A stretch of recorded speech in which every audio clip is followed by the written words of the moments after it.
दोस्तों, आज हम बात करेंगे कि अगर आप अपना चश्मा हटाने की सर्जरी कराते हैं जिसे हम लेसिक लेज़र बोलते हैं, तो वो सर्जरी कराने के बाद क्या आपका नंबर वापस आ सकता है, और अगर वो आ जाता है तो उसका कोई हल है या नहीं। लेसिक लेज़र करने के बाद चश्मे का नंबर वापस आने के कई कारण हो सकते हैं। उसमें से एक कारण हो सकता है आपकी प्रिस्क्रिप्शन। जो आपका चश्मे का नंबर ऑपरेशन से पहले निकाला गया है उसमें कुछ कमी या उसमें कुछ फ़र्क रहने की वजह से आपका रेजिडुअल नंबर या कुछ नंबर रह सकता है। नंबर 2, जिनका नंबर बड़ा होता है उनकी टिश्यूज़ को हील करने में, यानी कि उनको अपनी नॉर्मल शेप लेने में 3 हफ्ते से 3 महीने तक लग सकते हैं, जिसके दौरान आपकी प्रिस्क्रिप्शन कुछ नंबर दिखा सकती हैं जो 3 महीने तक ख़त्म हो सकता है। इसीलिए हम किसी को भी अगर दोबारा लेसिक करना हो, वो 3 महीने से पहले हम उसको सलाह नहीं देते कि आप उसको दोबारा लेसिक करा के या उसकी एनहांसमेंट की जाए। तीसरा कारण, आँख की जो पहली परत लेज़र में हम उठाते हैं जिसको हम फ्लैप बोलते हैं, अगर उस फ्लैप को डिसलॉज यानी कि अपनी जगह से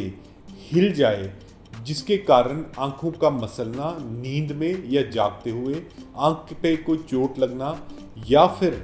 आँख को ज़ोर से अगर हम बंद करें तो उससे भी कई बार बहुत छोटे छोटे उसके ऊपर स्ट्राया या बल पड़ सकते हैं, जिसकी वजह से आपकी आँखों की प्रिस्क्रिप्शन में कुछ नंबर वापस दिखा सकता है।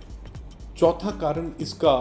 उम्र की वजह से जो आपकी आँखों में नेचुरल चेंजेस आ रही हैं या आँख के अन्य भाग पुतली के अलावा, जैसे आपका लेंस, आपका पर्दा, उसमें कोई दिक्कत आए तो उसकी वजह से भी आपके नंबर या आपकी नज़र कम हो सकती है। पांचवा और एक आखिरी कारण होता है जिसे हम बोलते हैं एक्टेजिया। एक्टेजिया मतलब जो हमने आपकी पुतली को रीशेप किया है वो और ज़्यादा किसी भी आपकी पुतली की स्ट्रेंथ कम होने की वजह से और पतली होनी शुरू हो जाए तो उसको हमें चेक करके उसका इलाज करना पड़ता है। सो दोस्तों, सवाल वहीं खड़ा है कि कारण हमें पता लग गए हैं, पर ये कितने लोगों में ये नंबर वापस आ सकता है। इन लोगों के नंबर वापस आने की संख्या बहुत कम है।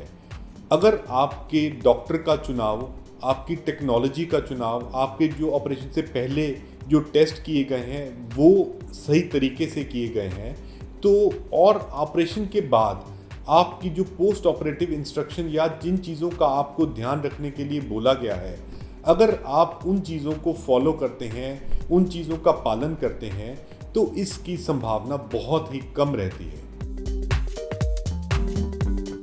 पर अगर ये चीज़ होती है तो इसका हल भी है। ये अच्छी खबर है आपके लिए। इसका हल क्या हो सकता है? अगर आपका कुछ नंबर वापस आ जाए तो 3 महीने तक, और अगर आपके डॉक्टर चाहें तो 6 महीने तक आपको रुकना चाहिए, और उसके बाद भी अगर आपके प्रिस्क्रिप्शन में कुछ नंबर आता है तो उसको एनहांसमेंट द्वारा फिर से ठीक किया जा सकता है। एनहांसमेंट यानी लेज़र से उसका सुधार।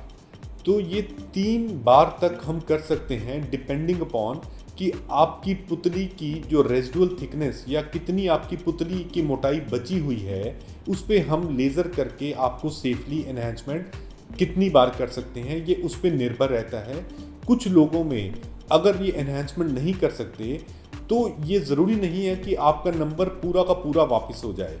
आपका नंबर जितना आपका पहले था उससे आपको बहुत बेहतर दिखेगा, और आपका अगर वापस भी आएगा तो बहुत कम या बहुत छोटा सा नंबर वापस आएगा, जिसके लिए आप कभी कभी आपके चश्मे का इस्तेमाल भी कर सकते हैं अगर एनहांसमेंट आपके लिए सेफ नहीं है तो।